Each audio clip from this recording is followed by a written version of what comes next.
In this guide, I'm going to show you how you can get the free gift here in +1 speed, keyboard escape, candy, and chocolate Roblox.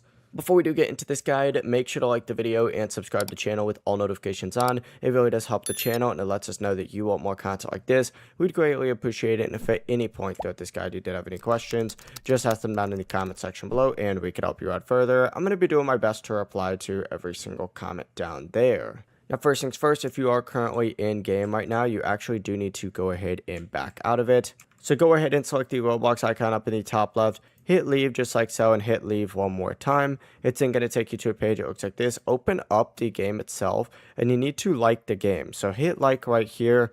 And then what you can also do is favorite it and turn on notifications if you want, but you don't really need to do that. Then just scroll down, and what you need to find is this developer tab. Select Secret Verse Studio and hit join community just like so. From here, you've now joined the group and liked the game. Then you just gotta load back into the game just like so. And then once you're loaded back into the game, and it might take a second to actually load in, go up to this little chest, interact with it, hit verify and claim, and as you can see, we just increased our speed pretty significantly, just like so. That really is the full process though. If you guys had any questions, ask them down in the comment section below and we could help you out further. I'm going to be doing my best to reply to every single comment down there. Before you do leave this guide, make sure to like the video and subscribe to the channel with all notifications on. It really does help us out and it lets us know that you want more content. Have a great rest of your day though. Peace.